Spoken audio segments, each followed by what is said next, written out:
All right, let's look at descriptive writing and improving what we do with our writing.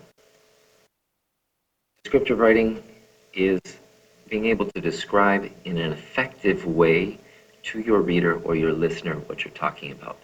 It is vivid, is dynamic, it is complete, it is complex. Okay, it must also attract an interest to reader. You want to do it in an original way so that it appeals to the five senses. Make sure that you think about the way it looks, sounds, smells, tastes, and feels. This is imagery. We're talking about imagery in poetry, and that is why we are talking about imagery in descriptive writing. There is a connection, there is an importance to imagery. Please, please, please be original, be specific, do not use vague terms or vague descriptors. Be creative, push yourselves, push us to see things in a new way so that we can understand it. Carefully choose your words. Do not use the boring generic terms. Use a strong, mature, and rich vocabulary.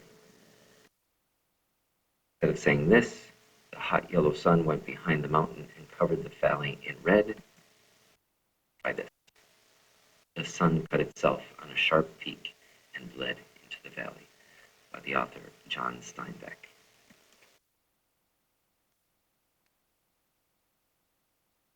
Isn't that great? She was superhero beautiful. Her hair was as black as coal, her lips red as blood. Wonder Woman from the 1970s.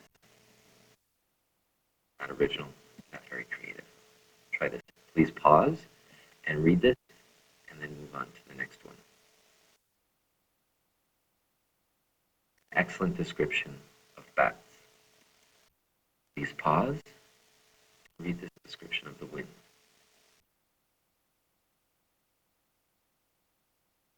Descriptive writing is about showing and not telling. We're going to work about this. We're going to talk about this a lot. We're going to work on this. This is what you need to do. Here's an example of telling. The girls were excited, and showing. We see the scene. We get the sense of the febrility and the action and the energy crackling in between the girls. It was foggy.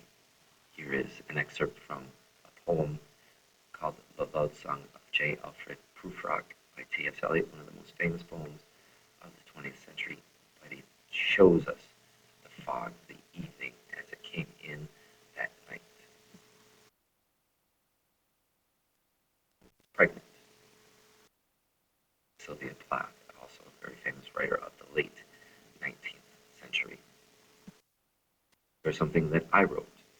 Please pause and take a look at it. Here is yet another example. When you come to class, you will be asked to do some work with descriptive writing, so please make sure that you understand. Hello.